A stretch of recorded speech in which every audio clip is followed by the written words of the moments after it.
अस्सलाम वालेकुम रहमतुल्लाहि व बरकातहू। जनाब आज दोस्तों की फरमाइश ते जनाब बड़े दिन हो गए तो दोस्त फरमाइश करते हैं कि फौजी भाई बकरी लियाओ बच्चे वाली। तो लो जनाब भाई बच्चे वाली बकरी लिया तो वड्डी बकरी ने छोटी बकरी नहीं, कम अज़ कम यदि ऊंचाई भी दस भी है 35 तो 36 इंच माशाल्लाह ऊंचाई सू।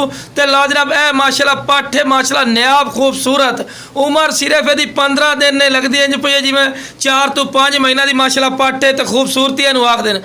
और जनाब बकरी जी है पी कोई ना छिक्की नहीं या 8 दांत नहीं फिर 4 दांत ने चौकी बकरी ने माशाल्लाह खूबसूरती वेखो बिल्कुल तोता फेस है चंगी वेल है और माशाल्लाह नयाब चीज़ ने और बिल्कुल मुनासिब राइट है। ये लख रुपये वाली बकरियां बिरा जी तो इंशाल्लाह 1000 रुपये देवांगे।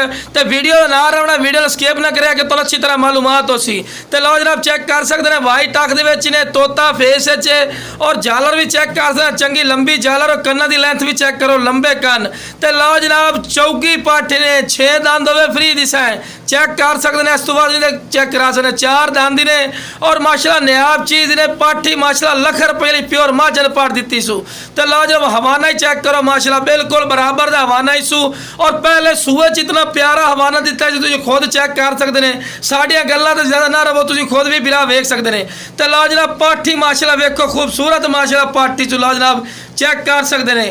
खूबसूरती वेखो माशाल्लाह बहुत ही आउट क्लास चीज़ ने माशाल्लाह कली को पट लवे जनाब 22,000 रुपए दी ने भावें 15 दिन के नस्ल के पैसे होंगे प्योर माचन पाठे माशाल्लाह दे थले और चंगे बकरे तो क्रॉस हुए कन्ना दे लापर वेखो माशाल्लाह बकरी दे भी ए होंदियां 100% वालियां टैडियां पैडियां नहीं होंदियां विराशियां प्योर चीज़ और प्योर चीज़ माशाल्लाह दोस्तों की फरमाइश वास्ते लिया सिर्फ दोस्त आते जनाब अच्छी क्वालिटी वाली चीज़ा विखाओ तो जनाब क्वालिटी लिया इन्होंने कदर भी तुम पावना है। तो माशाल्लाह इन्हू खूबसूरती आंदन गल्लां नाल नहीं जनाब कन्ना की चौड़ाई वेखो पाठ दी और लंबाई वेखो माशाल्लाह। तो जिवें माशाल्लाह तोते माशाल्लाह बकरी और चंगे माशाल्लाह हाइट कद बन सी और चंगी नस्ली माशाल्लाह पठ बन सी इंशाल्लाह लख रुपये वाली।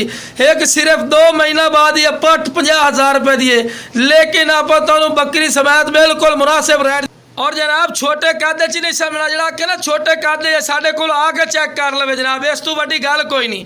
और उस तो बाद फिर तुहानूं एक होर भी दस दे जनाब मंडियां चले जाओ जनाब ये नाल दी पाठ तुहाडे कोल 70-80,000 रुपये 90,000 रुपया मांग रहे सन लेकिन अपना विरा बिल्कुल मकूल राइट हो सी जरा भाई कॉल कर सी तो चीज़